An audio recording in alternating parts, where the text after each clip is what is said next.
नमस्कार बंधुगण आज वीडियो रे आमे रोसई संबंधी किसी टिप्स विषय रे आलोचना करिबा। तो नंबर 1 होची जदि आपण गुंड मसला रे किसी लुण मिसाई देउछंती तेबे मसला खराब न होई अधिक दिन पर्यंत फ्रेश होई रही थाए। नंबर 2 हलवा रे सुखिला चीनी न पकाई जदि चीनी सिरा पकाउछंती तेबे हलवा अधिक स्वादिष्ट लागिबो। नंबर 3 डोसा को अधिक क्रिस्पी तैयारी करबा पई डोसा बैटर रे किछि मेथी पाउडर पकाई दियंतु एहा द्वारा डोसा खाइबा को अधिक स्वादिष्ट लागिबो। नंबर 4 शीत दिने दही शीघ्र जमाइबा पई हेले गोटे बासन रे किछि गरम पानी रखी ता उपरे आउ गोटे बासन रे क्षीर रखी दियंतु एहा द्वारा शीत दिन होई मध्य दही भल भाबरे जमा होई थाए। नंबर 5 अदा रसुण और कंचा लंकार बटा को अधिक दिन फ्रेश रखिबा पई चाहूथिले सेथिरे अल्प सोरिष तेल एवं अल्प हलदी पकाई बाटी एयर टाइट कंटेनर रे रखी फ्रिज रे रखिबा द्वारा एहा 15 दिन पर्यंत फ्रेश होई रही थाए। नंबर 6 लेंबू को अधिक दिन सुरक्षित रखिबा पई लेंबू को गोटे पॉलिथिन रे रखी एक एयर टाइट कंटेनर रे स्टोर करी फ्रिज रे रखी दियंतु। नंबर 7 कदली एवं आलू काटिबा परे से सब कला पड़ जाए तेणु कला न हेबा पई पानी रे टिके हलदी मिसाई कदली और आलू को भल भाबे धोई दियंतु देखिबे सेथिरे कला हबो नाही। नंबर 8 रुटी को अधिक नरम और फुला फुला करबा पई अट्टा रे किछि क्षीर मिसाई चकटिले रुटी नरम हेबा सह भल फुली थाए मध्य। नंबर 9 गोटा सिझा अंडा को बा कंचा लंका को तेल रे फ्राई करबा समय रे अंडा रे एवं कंचा लंका रे टिके कणा करबा द्वारा तेल और आखि रे फुटी पड़िबो नाही किंबा छिटिकिबो नाही। नंबर 10 सोरिष जीरा और फुटण गरम तेल रे फुटिबा समय रे घोड़णी घोड़ेबा द्वारा फुटण आउ छिटिकिबो नाही और गैस चूल्हा अपरिष्कार हेबो नाही। फुटण को सर्वदा तेल गरम हेबा परे ही फुटांतु। नंबर 11 जदि आपणकर पुदीना और धनिया चटनी पाणिया हो जाइछि तेबे आपण सेथिरे किछि ब्रेड गुंड मिसाई पारिबे। नंबर 12 चीनी जार रे अधिक दिन रहिले अठा हो जाए तेणु चीनी अठा न हेबा पई चीनी जार रे किछि सुखिला लंका रखी दियंतु एहा द्वारा चीनी गोटा गोटा होई रहिबो। नंबर 13 कंचा पनीर जदि बळका रही जाए तेबे सेथिरे किछि चीनी छिंची फ्रिज रे रखी दियंतु एहा द्वारा पनीर पूरा फ्रेश रहिबो। नंबर 14 टमाटो सूप रे किछि सुखिला पुदीना पत्र मिसाई दियंतु एहा द्वारा टमाटो सूप अधिक स्वादिष्ट लागिबो। नंबर 15 अंडा मिश्रण रे 1 चमच पानी और 2 चमच क्षीर मिसाई दियंतु एवं जेतेबेले आपण अंडा भजा तैयारी करूछंती सेतेबेले बटर रे तैयारी करंतु एपरि कले अंडा भजा नरम और स्वादिष्ट लागि थाए। नंबर 16 आंब आचार रे हलदी एवं लुण देबा परे जो बळका पानी रही जाए सेही पानी को आचार रे उपयोग करंतु नाही कारण सेही पानी आचार को शीघ्र खराब कर देई थाए। नंबर 17 लुहा कड़ई रे छतु केबे भी रोसई करी खाइबा उचित नुहे एहा द्वारा छतुर रंग कला पड़ जाए ता सहित एही खाद्य शरीर पई क्षतिकारक अटे। नंबर 18 तरकारी बा डालमा जदि तळु पोड़ी जाई बास्ना हुए तेबे कला जीरा और पान मधुरी को हल्का भाजी गुंड करी तरकारी रे पकांतु एही दुईटी जिनिस मिसाइबा द्वारा पोड़ा बास्ना एवं पोड़ा स्वाद बिल्कुल आसी न थाए। नंबर 19 प्रतिदिन गोटे लेखाएं सिझा अंडा खाआंतु गोटे लेखाएं सिझा अंडा शरीर समस्त प्रोटीन रो अभाव दूर करे एवं खरा दिने अधिक सिझा अंडा खाआंतु नाही एहा द्वारा देह गरम हेबा सहित शरीर खराब हो जाई थाए।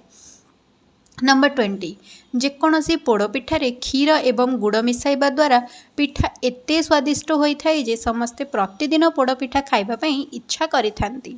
नंबर 21 डायबिटीज थिबा लोक माने सकाळे खाली पेटरे मेथी एवं भृसंग पत्र खाइले डायबिटीज कंट्रोल रे रही थाए। नंबर 22 चाउल को अधिक दिन सुरक्षित रखिबा पई चाउल डब्बारे किछि लवंग पकाई रखंतु एवं चाउल को एयर टाइट कंटेनर रे रखंतु। नंबर 23 गैस चूल्हार बर्नर सफा करबा पई हल्का गरम पानी रे टिके विनेगार पकाई बर्नर को 20 मिनिट पर्यंत रखी दियंतु बर्नर पूरा सफा होई जिवो। नंबर 24 खरा दिन रे तरकारी नष्ट न हेबा पई तरकारी को एक पात्र रे रखी अन्य एक पात्र रे किछि पानी रखी दियंतु तरकारी रखुतबा पात्र को पानी पात्र ऊपर रखी दियंतु देखिबे तरकारी जमा नष्ट हेबो नाही। नंबर 25 अटा को अधिक दिन सुरक्षित रखिबा पई अटा रे किछि लुण पकाई एहा को एयर टाइट कंटेनर रे रखी दियंतु। नंबर 26 समस्त प्रकार डाली जातीय शस्य जेमितिका मुग बिरी मसूर हरड़ बुट मटर इत्यादि को पानी रे शीघ्र बतुरेबा पई गरम पानी व्यवहार करंतु। एही सब शस्य 2 घंटा मध्य बतुरी जिवो। नंबर 27 रोसई घर बेसिन एवं गैस चूल्हा रोसई घर सफा करने हल्का गरम पानी रे अल्प वाशिंग पाउडर पकाई करंतु सबू सफा करें।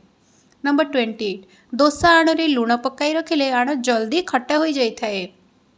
नंबर 29 सुरक्षित रही गैस चूल्हा बंद करने पर गैस सिलिंडर स्विच मध्य बंद करदेवा उचित। नंबर 30 जदि तरकारी अधिक राग हो जाए तेबे तरकारी हो सारिबा परे गैस बंद करी तरकारी को ठंडा करी दही क्षीर किंबा कुकिंग क्रीम रो व्यवहार करि परिबे। नंबर 31 पूरी किंबा अन्य जिनिस छणाछणी कर सारिबा परे तले किछि पेपर किंबा टिश्यू पकाई दियंतु। एहा द्वारा अवशिष्ट तेल पेपर ही ऑब्जर्व करदेब, पूरी आउ तेलिया लागिबो नाही। नंबर 32 धनिया पत्र सुखी जाउतिले धनिया पत्र को भल भाबरे धोई पानी रू बाहर करी 30 मिनिट सेमिति रखी दियंतु। तापरे धनिया पत्र फ्रेश होई जिवो। नंबर 33 पोड़ी जाइतिबा पात्र जेपरी हांडी कड़ेई इत्यादि को सफा करबा पई सेही पोड़ा बासन रे अधा पानी देई सेथिरे अल्प बेकिंग सोडा और अल्प लेंबू रस पकाई गैस रे लो फ्लेम रे 10 मिनिट फुटाई ठंडा करी माजी देले सबू पोड़ा दाग छाड़ी जिवो। नंबर 34 कंचा पियाज किंबा रसुण खाई सारिबा परे पाटिरू स्मेल बाहरुथिले खाई सारिबा परे टिके चीनी एवं अल्प लेंबू रस खाईदेले पाटिरू आउ स्मेल बाहरिबो नाही। नंबर 35 गैस सेविंग पाई कढ़ई तावा कुकर रू भल भाबरे पानी पोछि तापरे गैस लगाइले तावा जल्दी गरम हो जाए। रोसई समय रे घोड़नी दे रोसई कले तरकारी जल्दी सीझी जाए एवं कम गैस और कम समय रे रोसई जल्दी हो जाए थाए। नंबर 36 लुण जदि हाथ रे लगी जाए तेबे याड़े सियाड़े न पोछि हाथ धोई नबा उचित, नचेत ऋण बढ़ी थाए। 37 लेंबू चोपा को सुखाई गुंड करी सेथिरे इटा गुंड एवं किछि सर्फ मिसाई बासन माजंतु। बासन पूरा सफा हो जिवो एवं कम खर्च रे भी हो जिवो।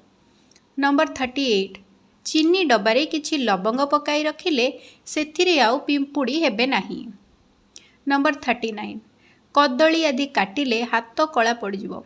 आलू काटिकी हाथ रे घसंतु, एहा द्वारा हाथर कला दाग सबू छाड़ी जाई थाए। नंबर 40 पियाज कटा गंध और माछ कटा गंध हाथरू न गले लेंबू को लुण पकाई हाथ रे घसी देले सबू गंध पळेई जिवो। वीडियोटी को शेष जाए देखिथिबारु आपण मानक हृदयरु अशेष अशेष धन्यवाद। जदि वीडियोटी भल लागिछि वीडियो को लाइक शेयर करके चैनल को सब्सक्राइब कर दियंतु।